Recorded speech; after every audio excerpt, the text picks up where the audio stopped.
Bapa Surgawi, kami berdoa bagi negeri dan bangsa kami.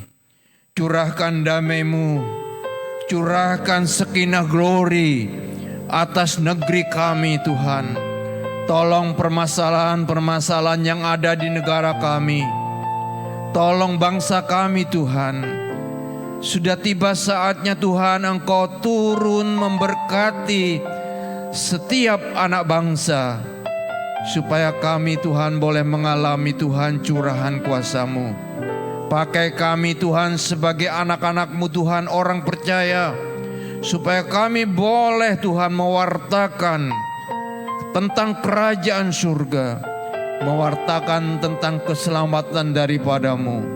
Supaya Engkau bisa menyelamatkan negeri kami. Jauhkan negeri kami dari mara bahaya, dari bencana alam, dari kejahatan, dan dari orang-orang yang tidak bertanggung jawab. Terima kasih banyak Bapa. Besok ulang tahun ke-81 Tuhan, dari kemerdekaan negeri kami. Engkau selamatkan negeri kami. Terima kasih banyak Bapa. Kami akan mendengar firman-Mu Tuhan, urapan dari tempat yang maha tinggi, dan otoritas kuasa Allah atas hamba-Mu. Pakai hamba-Mu pada pagi hari ini untuk sampaikan firman-Mu. Siapkan jemaat-Mu Tuhan. Kami buka hati kami. Kami buka seluruh hidup kami untuk firman Allah. Demi nama Tuhan Yesus, kami alaskan segala doa kami. Kita yang siap mendengar firman sama-sama katakan dengan saya, amin. Tuhan Yesus memberkati. Selamat pagi, shalom. Ya, Tuhan Yesus memberkati Bapak Ibu Saudara sekalian. Pada pagi hari ini ada satu tema yang ingin saya sampaikan untuk Bapak Ibu Saudara sekalian, Jemaat GBI Raja Damai, keluarga di Kana. Pagi ini saya akan bicara tentang keluarga. Bukan kebetulan Bapak Ibu, tapi ada pesan khusus untuk sidang jemaat terkasih. Kita harus menjaga keluarga kita. Suratan Efesus mengatakan hari-hari ini jahat. Keluarga itu diserang dari kanan, kiri, muka, belakang. Iblis bekerja dengan giat untuk menjatuhkan keluarga-keluarga orang percaya. Termasuk mungkin salah satu atau salah dua dari jemaat di tempat ini. Kita sedang mengalami masalah. Kita perlu kembali ke firman Allah. Back to Bible. Firman Allah memberikan rahasia kepada kita untuk merawat keluarga kita. Ya, siapapun juga kita Bapak Ibu. Entah kita suami atau istri, mungkin orang tua, anak. Sebab keluarga itu tidak sebatas suami dan istri, bisa hubungan antara orang tua dengan anak, hubungan anak dengan anak yang lain, sesaudara kandung. Betapa banyak kita mendengar sesaudara kandung bertikai, bahkan ada yang saling bunuh. Kenapa ini terjadi pada saat-saat ini? Karena memang iblis ingin mengacaukan keluarga. Karena itu keluarga orang percaya harus diberkati. Saudara ingin keluarga saudara diberkati? Amin, amin. Keluarga kita harus diberkati. Bagaimana supaya keluarga kita diberkati? Kita taruh keluarga kita di dalam hadirat Tuhan. Kalau bukan Tuhan yang bangun rumah, sia-sia usaha orang membangunnya. Karena itu kita perlu Tuhan hadir dalam keluarga kita. Ya, mari kita melihat kisah klasik tentang perjamuan kawin di Kana. Yohanes pasal yang kedua ayat 1 sampai yang ke-11. Lewat kisah ini yang mungkin saudara sudah kenal betul cerita tentang kisah ini. Ya, saudara sudah kenal, tapi pagi hari ini mungkin ada perkara baru yang Tuhan bicara secara khusus untuk saudara. Sehingga hari ini boleh menjadi rema dalam kehidupan saudara. Pada saat rema itu datang, terima dengan syukur. dan saudara lakukan dalam hidup saudara, maka pertolongan Allah akan hadir dalam kehidupan kita setiap hari, setiap saat. Kita nggak bisa berbuat apa-apa tanpa pertolongan Tuhan. Ya, kita tidak bisa berbuat apa-apa kalau bukan Tuhan yang tolong saudara. Ya, Yohanes pasal yang kedua ayat 1 sampai ayat yang ke-11. Saya bacakan untuk saudara. Ayat yang pertama, pada hari ketiga ada perkawinan di Kana yang di Galilea dan ibu Yesus ada di situ. Sidang jemaat terkasih, yang punya hajat ini, yang menikah ini bukanlah orang sederhana. Karena apa? Karena dari kisah ini kita tahu peristiwa mujizat air menjadi anggur itu terjadi pada hari yang ketiga. Ini artinya keluarga ini keluarga terpandang, keluarga hebat, keluarga kaya, mungkin keluarga yang sangat dihormati di masyarakat pada waktu itu. Keluarga yang kaya, keluarga yang terpandang itu kalau mengadakan pesta pada waktu itu 7 hari Bapak Ibu. 7 hari. Bayangkan betapa capeknya 7 hari. Mungkin saudara pernah ya pesta nikah, menikahkan anak saudara atau saudara yang menikah 1 hari loh ya.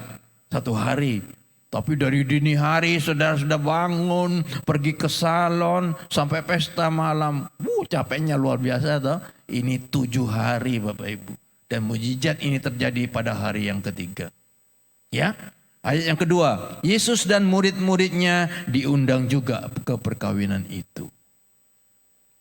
Yesus diundang, murid-muridnya diundang.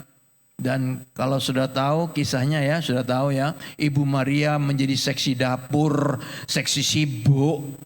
Ini berarti yang menikah ini kerabat dekat dari Yesus. Kerabat dekat dari Ibu Maria. Karena itu Ibu Maria ikut bertanggung jawab tentang dapur.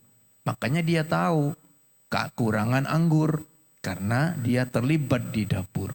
Ya. Ayat yang ketiga, ketika mereka kekurangan anggur, ibu Yesus berkata kepada Yesus, Yesus, mereka kekurangan anggur.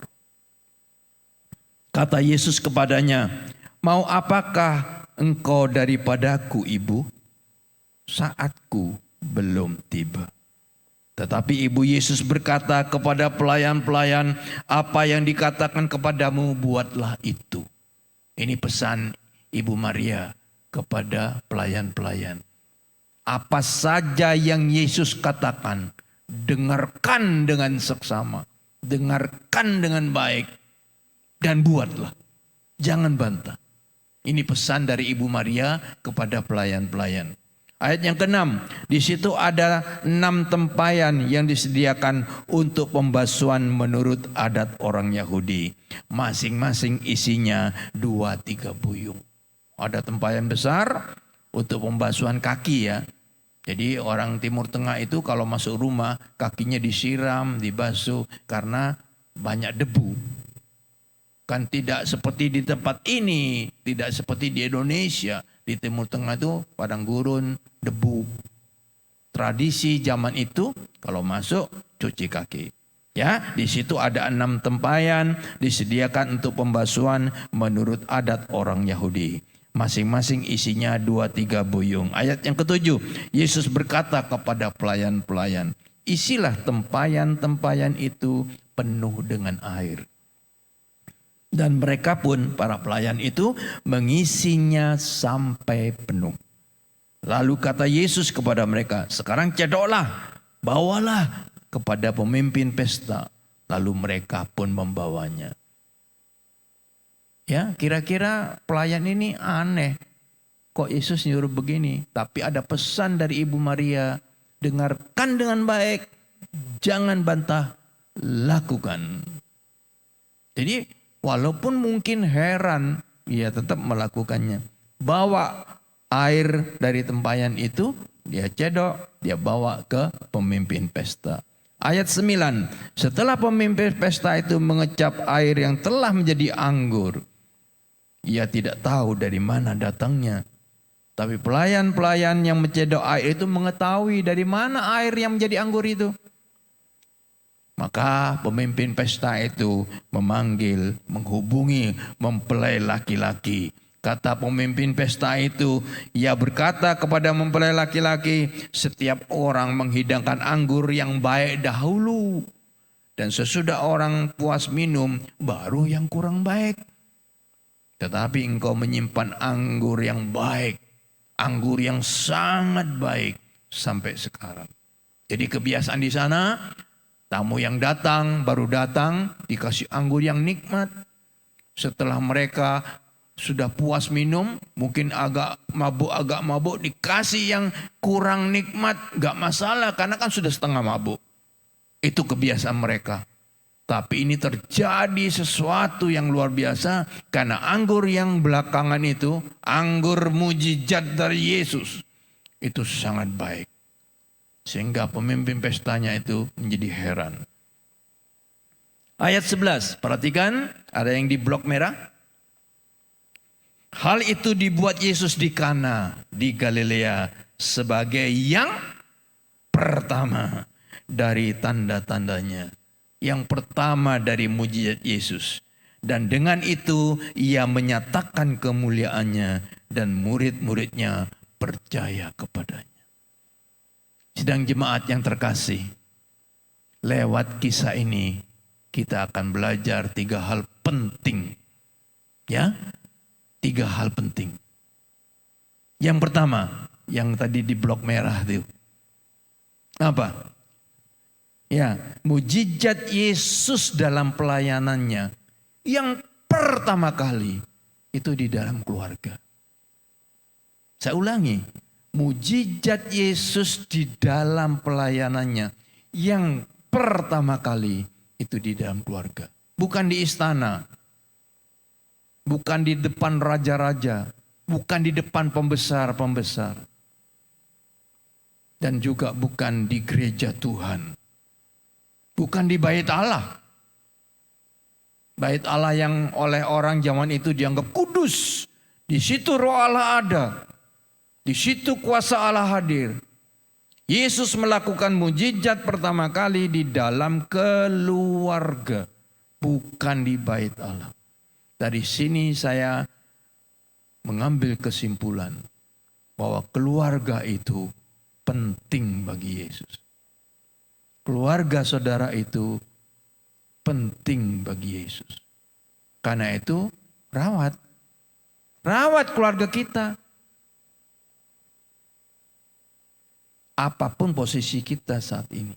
Mungkin kita suami, mungkin istri, mungkin orang tua, mungkin anak. Kita bagian dari keluarga. Rawat keluarga kita. Karena keluarga kita bagi Yesus itu penting. Penting. Ya. Bapak Ibu yang diberkati oleh Tuhan. Di dalam suatu gereja itu pasti asalnya dari keluarga-keluarga. Saudara pasti dari keluarga.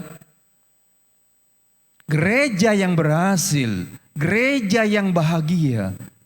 Itu gereja yang terdiri dari keluarga-keluarga yang bahagia. Jadi keluarga-keluarga yang bahagia ini beribadah di suatu gereja. Gerejanya akan menjadi gereja yang bahagia. Gereja yang berhasil. Gereja yang sukses karena keluarganya sukses. Kalau keluarga-keluarga di dalam jemaat itu banyak masalah. Pastilah di gereja juga akan timbul masalah. Mungkin masalahnya beda dengan keluarga. Tapi percayalah masalah itu hadir karena masalah dari keluarga. Itu dibawa ke dalam gereja. Sehingga antara jemaat satu dengan jemaat lain, keluarga satu dengan keluarga lain, itu jadi bermasalah. Karena masalah itu akarnya dari keluarga. Di sekolah juga, anak yang troublemaker, penimbul masalah, itu pasti berasal dari keluarga yang bermasalah. Keluarganya bermasalah. Anak-anak ini kan mendapat warisan dari orang tua yang bermasalah. Dibawalah ke sekolah. Di sekolah pun jadi sumber masalah bagi temannya yang lain. Sedangkan anak-anak yang berasal dari keluarga bahagia, itu di sekolah dia bahagia. Ya, melakukan kenakalan, menghasut temannya, pasti berasal dari keluarga yang bermasalah. Negara kita juga, bangsa dan negara itu akan bermasalah kalau masyarakatnya itu keluarganya bermasalah. Keluarga tidak harmonis, hubungan tidak harmonis, maka bangsa dan negara juga punya masalah. Jadi keluarga itu akar dari semuanya. Yesus memandang keluarga saudara penting. Karena itu perhatikan, rawat dengan baik keluarga kita. Pesan mimbar pagi ini Bapak Ibu, cintailah keluargamu hari ini. Bukan besok, bukan lusa, bukan tahun depan. Saya berharap Roh Kudus menyentuh hati saudara. Sehingga ada rema yang saudara terima pada pagi hari ini. Pulang gereja. Saudara melakukan perkara-perkara yang baik di dalam keluarga saudara. Hari ini, cintai keluargamu hari ini. Bukan besok. Besok bisa terlambat. Karena apa? Karena hari ini saudara masih punya kesempatan. Saudara masih hidup. Saudara nggak tahu kapan saudara dipanggil pulang oleh Tuhan. Tapi yang jelas hari ini kita masih hidup. Kita masih bisa berbuat sesuatu untuk keluarga kita. Kasihi, cintai keluarga saudara. Hari ini pulang gereja berbuatlah sesuatu untuk keluarga saudara. Apa? Ya terserah saudara. Saudara tahu apa yang berarti bagi keluarga saudara. Ayo buat hari ini, jangan tunggu besok. Kesempatan masih ada hari ini. Ya, pelihara relasi dengan keluarga. Keluarga itu relasi. Hubungan suami istri, hubungan orang tua anak, hubungan anak dengan anak yang lain. Ambil waktu omong-omong, kongkow-kongkow dengan anggota keluarga.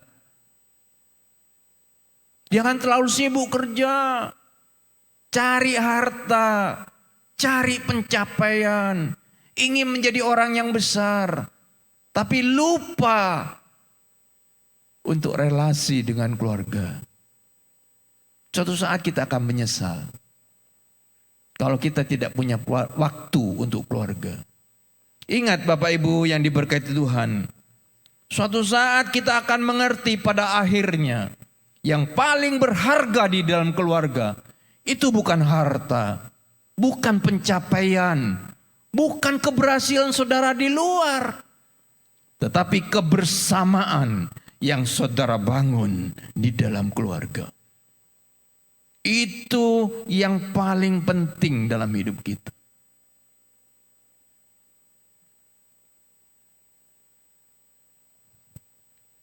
Sidang jemaat terkasih, ada beberapa pesan mimbar pada pagi hari. Next.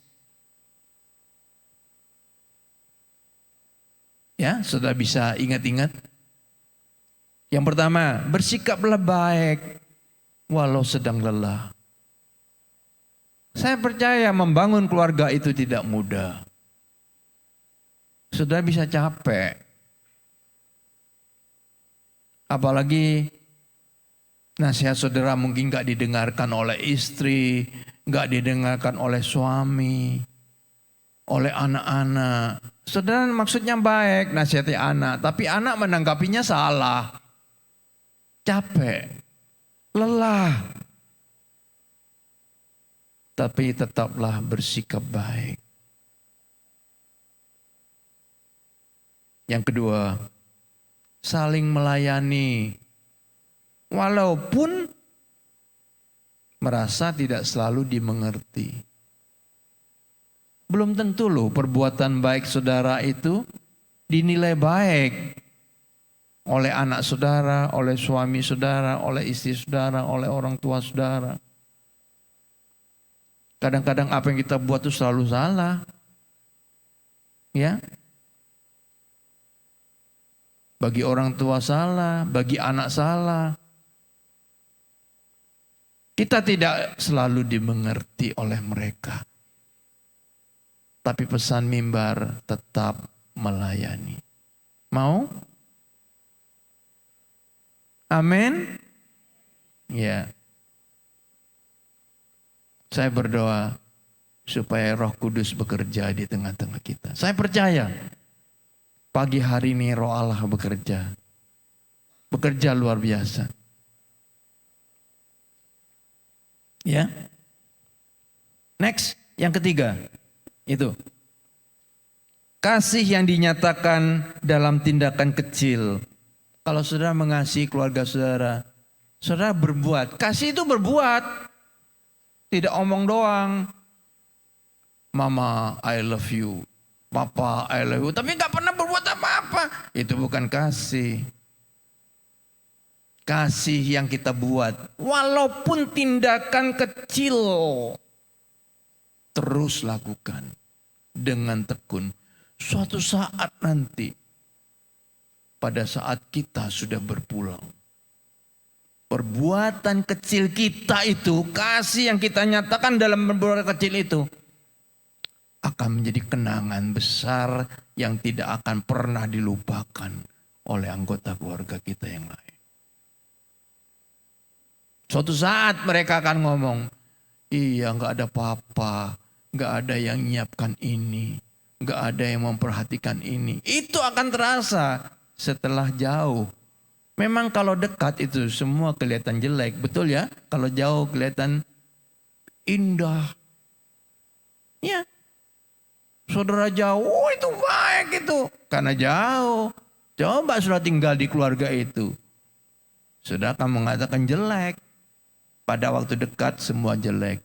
Pada waktu sudah enggak ada. Akan menjadi kenangan yang besar.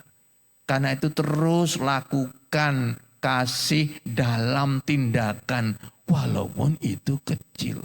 Suatu saat akan menjadi kenangan yang besar. Next. Jaga keluarga saudara dengan kasih. Jaga dengan kasih. Rawatlah dengan pengampunan. Merawat itu untuk orang sakit biasanya. Kalau keluarga saudara ada yang sakit, bukan sakit fisik. Ada luka hati. Ada kekecewaan. Ada sakit hati.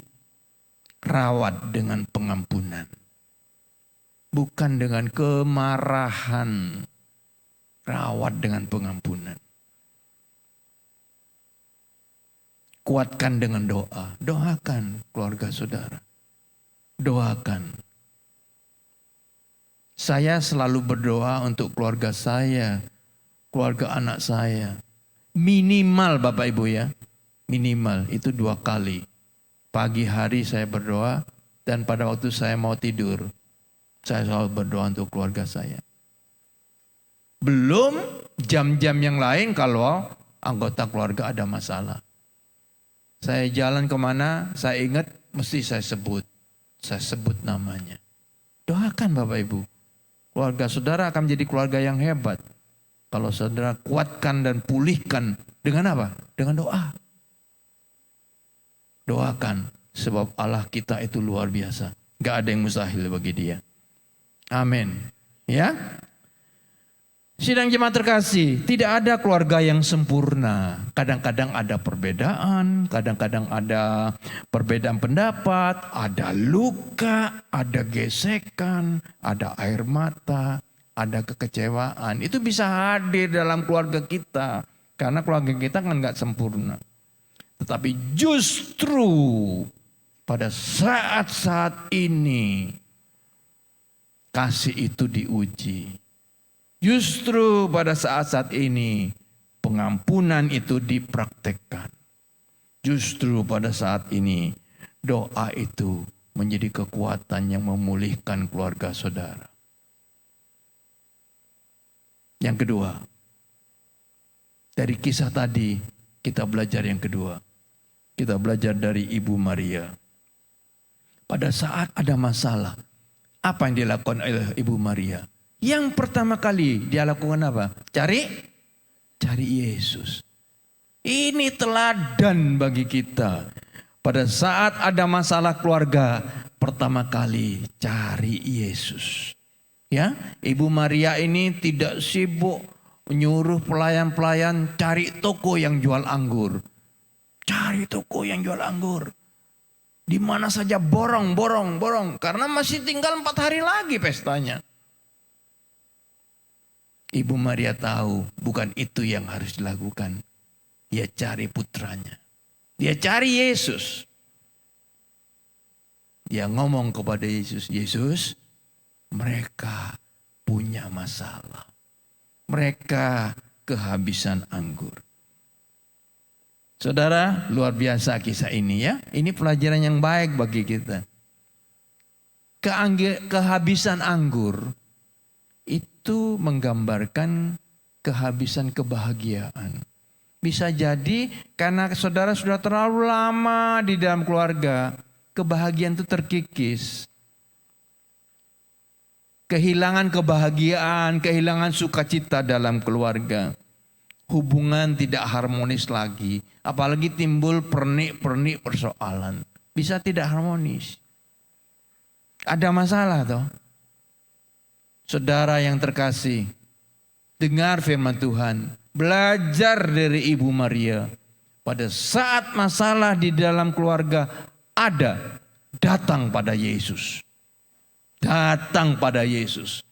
Saudara tidak akan kecewa. Datang pada Yesus.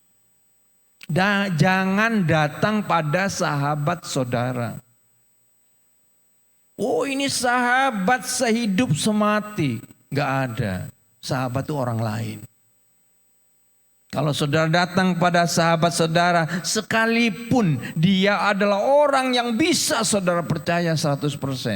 Suatu saat, masalah saudara itu akan tersebar kemana-mana. Percaya, pasti tersebar.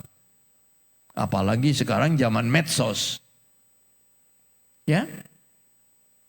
Zaman sekarang tuh dengan zaman saya dan Pak Johan masih kecil, beda banget. Kita nggak pernah tahu kasus-kasus yang terjadi dalam keluarga-keluarga. Sekarang tuh semuanya bisa terpampang jelas toh. Ada sedikit masalah aja, rame. Kenapa? Medsos. Mudahlah, saudara kalau ingin tahu masalahnya idola-idola saudara, orang-orang terkenal, buka aja medsos. Kalau saudara punya masalah keluarga, saudara cerita kepada sahabat saudara. Suatu saat akan tersebar. Demikian juga khususnya suami istri. Jangan curhat sama mami dan papi. Yaitu nanti timbul masalah baru pasti. Ya, curhat pada Yesus. Di bawah kaki Yesus semuanya akan selesai. Kalau saudara sungguh-sungguh datang pada Yesus, akan selesai. Belajar dari Ibu Maria. Yang ketiga, pelajaran ketiga dari kisah tadi. Dengar dan lakukan apa kata Yesus. Ibu Maria ini hebat. Dia tahu betul siapa putranya. Putranya Yesus itu adalah Sang Sabda. Firman Allah yang menjadi manusia. Bagi Yesus tidak ada yang mustahil. Ibu Maria itu tahu itu. Makanya dia datang pada Yesus. Yesus, mereka punya masalah. Yesus mengatakan, ibu mau apa engkau dengan aku? Saatku belum tiba. Aku gak bisa tolong kamu. Tapi Ibu Maria ini hebat. Dia tahu bagi Yesus gak ada yang mustahil. Dan yang kedua, dia tahu Yesus pasti tolong. Iya betul. Kenapa? Dia perintahkan pelayan-pelayannya toh. Saudara, bagi Yesus gak ada yang mustahil. Yang kedua, bagi Yesus itu gak perlu tunggu waktu. Pada saat Tuhan mau, saudara pasti ditolong. Dia sanggup tolong saudara dan dia mau tolong saudara. Ibu Maria perintahkan pelayan-pelayan, pokoknya ya, apa yang Yesus omong, lakukan. Dengarkan dengan baik. Lakukan, jangan bantah. Ya, ini kunci menerima pertolongan Allah. Kalau saudara punya masalah saat ini, masalah keluarga, masalah dalam bisnis, masalah apa saja, ya, saudara tahu bagi Yesus gak ada yang mustahil. Ya, percaya sungguh-sungguh dan taat melakukan perintah Allah. Taat. Kalau pelayan-pelayan itu nggak taat, nggak terjadi mujizat ini. Pada waktu air itu diisi ke dalam tempayan, apakah itu sudah jadi anggur? Enggak, masih air. Kapan berubah menjadi anggur? Pada waktu air itu dicedok, terus dibawa kepada pemimpin pesta. Disitulah mujizat terjadi. Jadi langkah iman itulah yang melahirkan pertolongan Allah yang luar biasa untuk keluarga itu. Itu juga terjadi dalam hidup saudara. Hari ini, apapun persoalan saudara, apapun masalah saudara, kalau saudara beriman bahwa bagi Yesus gak ada yang mustahil, dan saudara taat melakukan perintah Allah, pertolongan Allah akan hadir dalam hidup saudara. Hari ini, percaya bagi Tuhan gak ada yang mustahil. Dan Tuhan mau tolong saudara. Amin. Saudara, air itu sesuatu yang sangat sederhana. Tidak punya warna, gak ada bau. Iya toh, gak harum. Kalau anggur kan harum. Air itu sederhana. Tapi pada waktu perintah dari Yesus itu ada di dalam air itu, maka air itu menjadi anggur. Ini gambaran dari kita, sesuatu yang sederhana yang saudara lakukan. Kalau saudara lakukan bersama dengan Tuhan, maka itu akan menjadi sumber kebahagiaan dalam keluarga saudara. Karena itu tetap lakukan hal-hal kecil yang membahagiakan keluarga saudara. Omong-omong, kongko-kongko, gandengan tangan, rangkul istri saudara, rangkul suami saudara. Ngomong-ngomong dengan anak saudara, itu kecil, sederhana, itu air. Tapi kalau saudara hadirkan Tuhan di situ, itu menjadi anggur. Itu menjadi sumber kebahagiaan yang membuat keluarga saudara itu menjadi kuat, menjadi berhasil. Amin. Saya tutup dengan satu ayat, Mazmur 127 ayat 1a. Catat ayat ini, bagus ya. Jikalau bukan Tuhan yang membangun rumah tangga saudara, sia-sialah usaha orang membangunnya. Amin. Libatkan Tuhan dalam keluarga saudara, maka keluarga saudara akan menjadi keluarga yang sukses. Tuhan Yesus memberkati Bapak Ibu Saudara sekalian.